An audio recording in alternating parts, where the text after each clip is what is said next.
இன்றைய வேளாண் ஆலோசனை நேரத்தில் கோயம்புத்தூர் தமிழ்நாடு வேளாண்மை பல்கலைக்கழகம் வழங்கும் வேளாண் மண்டலங்களுக்கான வேளாண் ஆலோசனை, இந்திய வானிலை துறை மற்றும் தமிழ்நாடு வேளாண்மை பல்கலைக்கழகத்தின் வேளாண் காலநிலை ஆராய்ச்சி மையம் கோயம்புத்தூர் இணைந்து வழங்கும் வேளாண் மண்டலங்களுக்கான வேளாண் ஆலோசனை.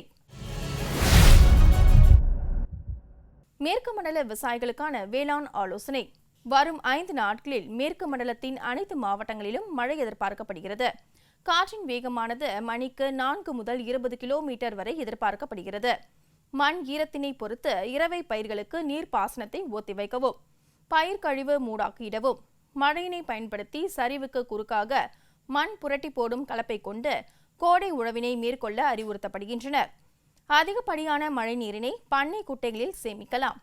தொடர்ச்சியாக மழை எதிர்பார்க்கப்படுவதால் நீர்ப்பாசனம், விதைப்பு, உரமிடல் மற்றும் மருந்து தெளிப்பினை ஒத்திவைக்கவும், வயலில் தேங்கி நிற்கும் நீரை அகற்ற முறையான வடிகால் வசதி மேற்கொள்ளவும். பொள்ளாச்சி வட்டாரத்தில் சித்திரைப்பட்ட நிலக்கடலை நடவு செய்ய இதுவே உகந்த தருணமாகும். மேலும் மழை எதிர்பார்க்கப்படுவதால் விதைப்பதற்கு நிலம் தயார் செய்யவும். உள்ளூர் பகுதிகளில் சுழற்காற்று மற்றும் இடியுடன் கூடிய கோடை மழை பொழிய வாய்ப்புள்ளது. எனவே கரும்பில் எதிரெதிர் வரிசைகளை விட்டம் கட்டி காற்றினால் சாயாமல் பாதுகாக்கவும். மழை பெய்துள்ளதால் ஏற்பட்ட மண்ணின் ஈரப்பதத்தை கொண்டு பின்பருவ கரும்பு நடவை தொடர்ந்து மேற்கொள்ளவும். பெய்துள்ள மழையினை பயன்படுத்தி வடிகால் வசதியுடன் தொடர்ந்து மஞ்சள் நடவு செய்யவும். காவிரி டெல்டா மண்டல விவசாயிகளுக்கான வேளாண் ஆலோசனை. பசுந்தாள் உரப்பயிர்களான தக்கை பூண்டு, சணப்பை மற்றும் கொழிஞ்சி போன்றவற்றை தெளிக்கவும். வரும் நாட்களில் மழையினை பயன்படுத்தி கோடை உழவு செய்து களைகளை கட்டுப்படுத்துவதுடன் பூச்சிகளின் கூண்டு புழுக்களை அழிக்கவும். பயிர்களுக்கு உரம் இடுவது மற்றும் பூச்சி மருந்து தெளிப்பதை தவிர்க்கவும். வரும் நாட்களில் மிதமானது முதல் கனமழை பெய்யும் என்பதால் நாற்றங்காலுக்கு முறையான வடிகால் வசதி ஏற்படுத்தவும். வாழை மரங்கள் காற்று மற்றும் மழையினால் சாயாமல் இருக்க வாழை மரங்களுக்கு முட்டு கொடுத்து பாதுகாக்கவும். எதிர்பார்க்கப்படும் மழையால் கன்றுகள் மற்றும் ஆட்டுக்குட்டிகளுக்கு சளி போன்ற உபாதைகள் ஏற்பட்டு நுரையீரல் அழற்சி ஏற்பட வாய்ப்புள்ளது. எனவே மழை சாரல் படாமல் பார்த்துக் கொள்ள வேண்டும். தெற்கு மண்டலம் 1ற்கு உட்பட்ட மாவட்டங்களுக்கான வேளாண் ஆலோசனை. அடுத்த 5 நாட்களுக்கு லேசானது முதல் மிதமான மழை பெய்ய வாய்ப்புள்ளது. விவசாயிகள் பாசனம் செய்வதை ஒத்திவைக்குமாறு கேட்டுக்கொள்ளப்படுகிறார்கள். விவசாயிகள் மருந்து தெளிப்பதனை ஒத்திவைக்குமாறும் கேட்டுக்கொள்ளப்படுகிறார்கள்.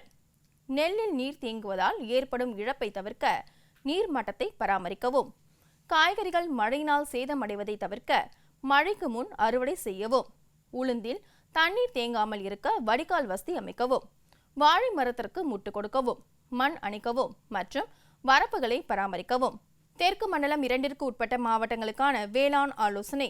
நெல் நடவிற்கு முன்பாக ஏக்கருக்கு தலா 1 கிலோ என்ற அளவில் அசோஸ்பைரிலம் மற்றும் பாஸ்போபாக்டீரியா ஆகியவற்றை 40 லிட்டர் தண்ணீரில் கலந்து கரைசல் தயார் செய்யவும்.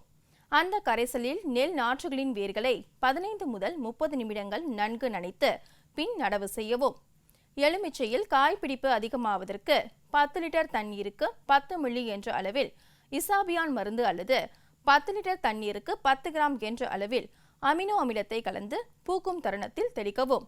காய்கள் உதிராமல் இருக்க NAA என்ற நாப்தலின் அசிட்டிக் அமிலத்தினை 30 ppm என்ற அளவில் கலந்து காய்கள் கோலிக்குண்டு அளவு இருக்கும் போது தெளிக்க வேண்டும். நடப்பு வைகாசி பட்டம் நிலக்கடலை கோ 7 மற்றும் தரணி ரகத்தை தேர்வு செய்ய வேண்டும். மேலும் விதைக்கும் முன் 1 கிலோ விதைக்கு ட்ரைகோடர்மா விரிடி என்ற பூஞ்சான கொல்லியுடன் 4 கிராம் கலந்து விதை நேர்த்தி செய்து விதைக்க வேண்டும். தென்னையில் களை கட்டுப்பாடு செய்வது மிகவும் அவசியமானதாகும்.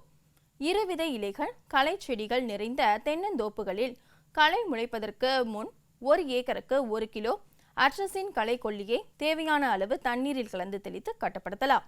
மேலும் புல்வகை மற்றும் கோரை வகை களை செடிகள் உள்ள தோப்புகளில் 1 லிட்டர் தண்ணீருக்கு 10 மில்லி கிளைபோசேட் என்னும் களைக்கொல்லி மற்றும் 20 கிராம் அம்மோனியம் சல்பேட் கலந்து தெளித்து கட்டுப்படுத்தலாம். மலை பிரதேச மண்டல விவசாயிகளுக்கான வேளாண் ஆலோசனை. அடுத்த 5 நாட்களுக்கு பலத்த மழை பெய்யும் என்று எதிர்பார்க்கப்படுகிறது. காய்கறி விவசாயிகள் முறையான வடிகால் வசதி செய்து காய்கறி வயலில் உள்ள உபரி நீரினை வெளியேற்றுமாறும் கேட்டுக்கொள்ளப்படுகிறார்கள்.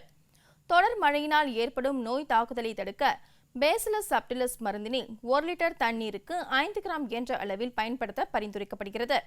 மழை இல்லாத நேரங்களில் தெளிக்க வேண்டும். குறுமிளகாயில் வாடல் நோயினை கட்டுப்படுத்த விவசாயிகள் காப்பர் ஆக்சிக்ளோரைடு 0.2% மண்ணை அள்ளுதல் அல்லது பொட்டாசியம் பாஸ்போனேட் 0.3% அல்லது மெட்டாலாக்சில் 0.1% பயன்படுத்த பரிந்துரைக்கப்படுகிறது. மழை இல்லாத நேரங்களில் தெளிக்க வேண்டும். வடமேற்கு மண்டல விவசாயிகளுக்கான வேளாண் ஆலோசனை. தற்போது கிடைக்கும் மழையினை பயன்படுத்தி மானாவாரியில் உயர் விளைச்சல் ரகங்களான பாசிப்பயிறு கோ 8, வம்பன் 7 மற்றும் வம்பன் 8 ரகத்தினை பயிரிடுமாறும் அறிவுறுத்தப்படுகிறார்கள். மேலும் விதைப்பிற்கு முன் 1 கிலோ விதைக்கு 10 கிராம் பேசிலஸ் சப்டிலஸ் அல்லது ட்ரைகோடர்மா விரிடி 4 கிராம் என்ற எதிர் உயிர் பூஞ்சான கொல்லியுடன் கலந்து விதை நேர்த்தி செய்ய வேண்டும். நடப்பு பட்டத்தில் நிலக்கடலை ரகங்களான கோ 7, கதிரி 1812, VRI 10 மற்றும் தரணி ரகத்தை தேர்வு செய்து விதைக்கலாம். மேலும் விதைக்கு முன் 1 கிலோ விதைக்கு ட்ரைகோடர்மா விரிடி என்ற பூஞ்சான கொல்லியுடன் 4 கிராம் விதை நேர்த்தி செய்து விதைக்க வேண்டும். மருதாம்பு கரும்பு பயிரில் நுண்ணூட்ட சத்து பற்றாக்குறையை நீக்கி மகசூலை அதிகரிக்க கரும்பு பூஸ்டர் ஏக்கருக்கு 1 கிலோ நட்ட 45 நாட்கள் கழித்தும் 1.5 கிலோ என்ற அளவில் 60 நாட்கள் கழித்தும் 2 கிலோ என்ற அளவில் 75 நாட்கள் கழித்தும் 200 லிட்டர் தண்ணீரில் ஒட்டும் திரவத்துடன் கலந்து இலை வழியாக தெளிக்க வேண்டும். வடகிழக்கு மண்டல விவசாயிகளுக்கான வேளாண் ஆலோசனை. தற்போது நிலவி வரும் சூழ்நிலையில் நெல் நாற்றங்காலில் இலைப்பேன் தாக்கம் தென்பட்டால் 1 ஏக்கருக்கு 1 லிட்டர் தண்ணீரில் தயாமீத்தாக்சைம் 25% WG 100 கிராம் அல்லது டைமீத்தோயேட் 1.5 மில்லி என்ற அளவில் கலந்து தெளிக்கலாம். தற்பொழுது நிலவி வரும் வானிலையின் காரணமாக நெற்பயிரில் இலை சுருட்டு புழு மற்றும் தண்டு துளைப்பான் தாக்கம் காணப்படுவதால் அதனை கட்டுப்படுத்த 1 ஏக்கருக்கு கார்போசல்ஃபான் 400 மில்லி அல்லது கார்டாஃப் ஹைட்ரோகுளோரைடு 600 கிராம் என்ற அளவில் காலை அல்லது மாலை நேரத்தில் தெளிக்கவும். அறுவடைக்கு தயாராக உள்ள நெற்கதிர்களை அறுவடை செய்து பாதுகாப்பான இடங்களில் சேமித்து வைக்கவும். நெல் நாற்று வயலில் மண் மூலம் பரவும் நோய்களை கட்டுப்படுத்தவும். தரமான நாற்றுகள் வளர்வதற்கும் அசோஸ்பைரிலம் 2.5 கிலோவை 25 கிலோ மண்ணுடன் கலந்து இட வேண்டும். மாம்பழங்களை அறுவடை செய்யும் போது பழத்தின் மேற்பரப்பில் பால் படிவதை தவிர்க்க பழத்துடன் காம்பை 1 சென்டிமீட்டர் விட்டு அறுவடை செய்ய வேண்டும். மேலும் மாம்பழங்கள் சீராக பழுக்கவும் மற்றும் நல்ல நிறத்துடன் காணப்படவும் 1 லிட்டர் தண்ணீரில் சில சோடியம் ஹைட்ராக்சைடு துகள்களுடன் பரிந்துரைக்கப்பட்ட எத்தனால் 2 மில்லியுடன் சேர்த்து பயன்படுத்தலாம்.